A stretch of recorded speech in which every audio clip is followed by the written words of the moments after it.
सती जी ने राम जी से ही पूछा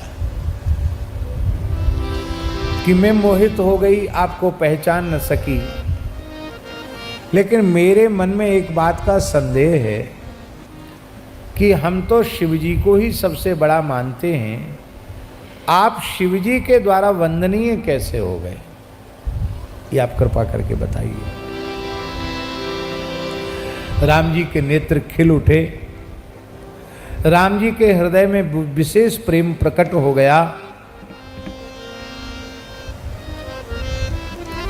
और राम जी सती जी से कहने लगे। श्री राम उवाच एकदा ही पुरा देवी शंभु परम सूतिकृत विश्वकर्माण माहूय स्वलोके परतः परः।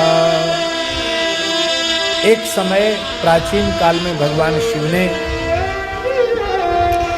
अपने परम धाम में विश्वकर्मा को बुलाकर एक विशाल गौशाला बनवाई। सुने स्वामी जी, शंकर जी ने विश्वकर्मा जी को बुलाकर एक बहुत बड़ी गौशाला बनवाई। तेन स्वधेनु शालायाम कारयामास विस्तृतम रम्यंच भवनम सम्यक तत्र सिंहासनम वरम। उस विशाल रत्न जटित स्वर्णमयी विशाल गौशाला में एक रत्न सिंहासन का निर्माण करवाया, सुंदर छत्र का निर्माण कराया और उसके बाद इंद्र आदि देवगण सिद्ध गंधर्व नाग उपदेव सबको बुलवाया।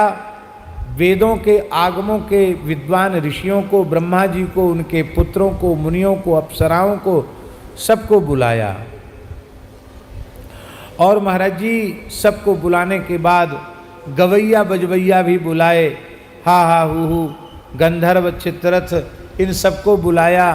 बीणा मुर्ज मृदंग आदि वाद्य बजने लगे और संपूर्ण औषधियों से राज्याभिषेक की पूरी सामग्री मंगाई, संपूर्ण तीर्थों का जल मंगाया, 5 कलश मंगाए और शंकर जी ने उच्च स्वर से वेद मंत्रों का घोष कराया। और वैकुंठ धाम से भगवान राम जी बता रहे हैं, मुझे बुलाकर शुभ मुहूर्त में सिंहासन पर बिठा करके उन्होंने मुकुट बांध करके ब्रह्मांड मंडप में मेरा अभिषेक स्वयं अपने हाथ से किया है। ये राम जी बता रहे हैं और दूसरों को वो नहीं देते। और सबके सामने मेरा पूजन करके, ये राम जी बता रहे हैं सती जी को, सबके सामने मेरा अभिषेक करके, मेरा पूजन करके शंकर जी ने कहा, महेश उवाच अतः प्रवृत्ति लोकेश मन दिशा दयम हरि मम वंद्य स्वयं विष्णुर्जाता सर्वश्रृणोति।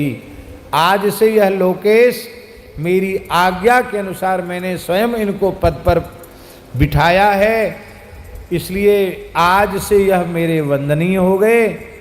जब मेरे वंदनीय हो गए तो कौन सा ऐसा देवी देवता है जो इन्हें प्रणाम न करे, जो इनका वंदन न करे, जो इनकी महिमा को स्वीकार न करे। आज से वेद मेरा और इनका दोनों का यश समान रूप से वर्णन करें। ऐसा भगवान शिव ने अपनी वाणी से कहा। आपने सुना है कि नहीं सुना है?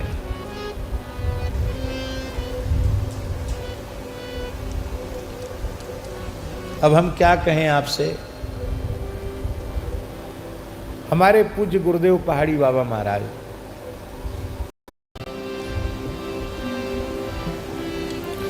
हे विष्णु, मैं तुम्हें मोक्ष का अधिकार देता हूं। त्वद भक्तानाम मया विष्णु देयम निर्वाणम उत्तमम। तुम मोक्ष के दाता होगे और आप मेरी माया को भी ग्रहण करें, जिसको जीतना देवताओं के लिए कठिन है।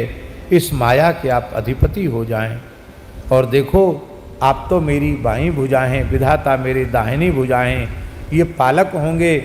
और देखो,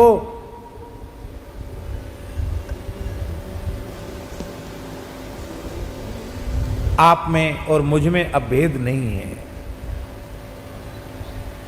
मेरा नाम, मेरा रूप, मेरी लीलाएं जैसे संपूर्ण जीव जगत का कल्याण करने वाली हैं, ऐसे ही हे नारायण, हे प्रभु, हे श्री राम, आपका नाम रूप लीला भी संपूर्ण जीव जगत का कल्याण करने वाली।